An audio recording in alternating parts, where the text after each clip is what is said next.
सो रवीश जी, जी sir. आपका क्या operation हुआ तो आप बताइए फिर से। सर मेरा एशियन टूटा हुआ था। हम्म, मेरा 2 साल पहले एक्सीडेंट हो गया था बाइक से। हम्म, मैंने वो पहले तो नॉर्मली चल रहा था, कोई दिक्कत नहीं आती थी। हम्म, जैसे कि मैं ऊबड़ खाबड़ या किसी गड्ढे में पैर आ जाता तो झटका लगता था, ठीक है। उसमें दर्द होता था। हम्म, वो पेन फिर 1 घंटे बाद नॉर्मल हो जाता था। हम्म, तो वैसी कोई दिक्कत नहीं थी, लेकिन लचक थी पैर में। अच्छा। तो मैंने आपका यूट्यूब पर वीडियो देखा, हम्म, मुझे आपकी डिलीवरी अच्छी लगी। हम्म, तो मैंने आपसे कॉन्टेक्ट किया। हम्म। तो आपके यहाँ पे मैं 18 जून को यहाँ पे एडमिट हो गया था। आप मुझसे पहले मिलने आए थे जी सर। और 1 हफ्ते पहले आया था सर। एक हफ्ते पहले आप मुझसे मिलने जी। मिलने के बाद में आपके दिमाग में क्या क्या चीज़ें चल रही थी, हमको सर- बेसिकली एक मानसिकता समझनी है लोगों जी की। सर। पहले मेरे दिमाग में थी कि ये फाइबर टेप इंटरफेस ही थी, ये बेटर होती है। हम्म, लेकिन आपने उसके डिसएडवांटेज बताए। तो हम्म, उसके डिसएडवांटेज ये थे कि आपके लिगामेंट के साथ अदर इम्प्लांट बन रहा है, हम्म, तो उस पर स्ट्रेस नहीं आती थी हम्म, एशियल पे। हम्म। वो स्ट्रेस नहीं आने दी। तो ऑपरेशन के बाद में आपने फाइबर टेप से शिफ्ट होके बायोस्क्रू के हिसाब से हम गए, है ना। ऑपरेशन की हमने डिसीजन ली और बेसिकली हमने पहले पूरा क्लिनिकली चेक करके एक डिसीजन लिया कि हम ये काम करेंगे। ऑपरेशन के टाइम पे डिसीजन होगा कि क्या होगा, जी सर। और ऑपरेशन आपने पूरा स्क्रीन पे Live देखा पे सर। पूरा लाइव देखा। जी सर। और मैं आपसे ऑपरेशन पे बात भी कर रहा था जी सर। कि हम अब ये स्टेप कर रहे हैं, इसके बाद ये आ रहा है, इसके बाद ये बटन आ रहा है, ये आपका बायोस्क्रू है और बायोस्क्रू हम डाल रहे हैं अच्छे से। और एंड में आपने लिगामेंट का स्ट्रेंथ देखा था, जी है सर। ना। जो लिगामेंट की स्ट्रेंथ है वो कितनी अच्छी थी, मूवमेंट कितना था। बेसिकली इनका हमने पेरोनियस भी इसलिए लिया था क्योंकि हमको इनका हैमस्ट्रिंग्स जो है वीक नहीं करना था, है ना। हमारे इसके MCL में ग्रेड 1 की इंजरी थी, तो MCL की ग्रेड 1 इंजरी अगर हम उस साइड से और लेते तो इसके अंदर की साइड और वीक हो जाती, तो इसलिए हमने हैमस्ट्रिंग की जगह इनका पेरोनियस लिया था। जी और पेरोनियस से हम रिकन्स्ट्रक्ट करने के बाद में जब ACL पूरा बन गया, जब हमने MCL देखा तो MCL में बिल्कुल भी लचक नहीं थी। तो ये हमने फिर MCL को नहीं दिया क्योंकि इसके हैमस्ट्रिंग्स को हमने स्ट्रॉन्ग रखा है। अब ऑपरेशन के बाद में अभी 1 दिन हो गया है।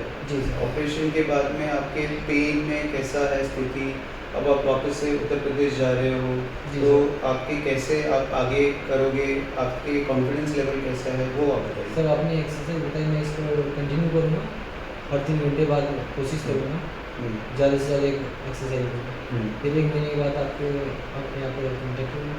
हम्म, ये कहना चाहूँगा कि हम्म, डॉक्टर साहब से मैंने कॉन्टेक्ट किया, अच्छे से मुझे नॉलेज दी इसके बारे में। हम्म, तो मैं बेटर किया, वरना फाइबर टिप्स भी इसका डिसएडवांटेज 2-3 चीज़ें हैं देखो। जी अब सर। ऐसा हम ये नहीं कह रहे कि फाइबर टिप बहुत ही ख़राब सर्जरी है या बहुत ही बेकार सर्जरी है। जी। हर सर्जरी के अपने एडवांटेजेस और अपने डिसएडवांटेजेस हैं जो हमने ऑलरेडी आपको बताया। जी सर। अब जो बायोस्क्रू सर्जरीज है ये बहुत ही कारगर सर्जरी है और बहुत सालों से चल रही है। मेन तो लिगामेंट का कितना स्ट्रेंथ है और उसका जो होल है। अब जैसे जी। आपको याद होगा, मैं ऑपरेशन के टाइम पे मैंने आपको जो फीमर की हड्डी है जी सर। उसका टनल दिखाया था, जी है सर। ना। तो जो ग्राफ्ट का और आपके बोन का जी। उसकी जो साइज की फिटिंग है जी। वो एकदम सटीक है। जी सर। आपको अगर याद होगा तो हमारा जो असिस्टेंट है वो कह रहा था कि सर आप 8 का करो जी। रिव्यू, है ना। मैंने कहा नहीं, वो एग्जैक्टली फिटिंग उसकी होनी बैठनी चाहिए। जी। मैंने कहा जितने का ग्राफ्ट है उतने का ही आपको ग्राफ्ट डालना है, जी। कम का नहीं डालेंगे। बिकॉज क्या लूज होगा, नहीं रहेगी। लूज नहीं रह जाएगी तो ग्राफ्ट हिलेगा, है ना। तो इंटरनल ब्रेस में भी कभी कभी क्या होता है कि जो बायोस्क्रू हम डालते हैं वो स्क्रू और लिगामेंट को इतना अच्छे से चिपका देता है कि वो बोन के साथ में लिगामेंट की कांटेक्ट स्ट्रेंथ इतनी अच्छी होती है, तो उसकी हीलिंग की कैपेसिटी बहुत अच्छी होती है। बट अगर आपका बोन, इंटरनल ब्रेस की बात करो, अगर बोन का जो साइज है और ग्राफ्ट का मिसमैच है ना, जी। तो समझ रहे हो कि ये इतना गोला है और ग्राफ्ट इतना है, जी। तो ये ग्राफ्ट हिलेगा।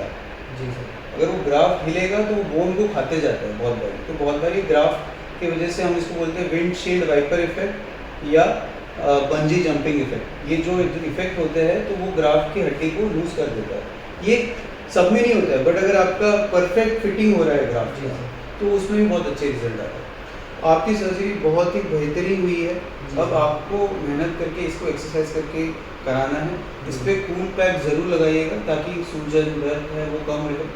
और हर महीने हम इसकी रिकवरी देखेंगे और आप भी मुझे हर 15 दिन में एक वीडियो भेजना कि भाई आपकी कैसी वीडियो की रिकवरी आ रही है। जी सर। हो सकता है ऑनलाइन हम फिजियोथेरेपिस्ट से भी आपकी बात करें, अगर कोई दिक्कत आए तो आप उसको वैसे एक्सरसाइज करते रहें, ठीक है। तो I hope for good recovery Ravish ji, and thank you आप Thank you, sir. इतनी ट्रस्ट से यहाँ आए और हमने जितना हमसे हो सकता है बेस्ट से बेस्ट काम करने का ट्राई किया है जी। और आप जैसे लोग और लोगों को प्रोत्साहित करेंगे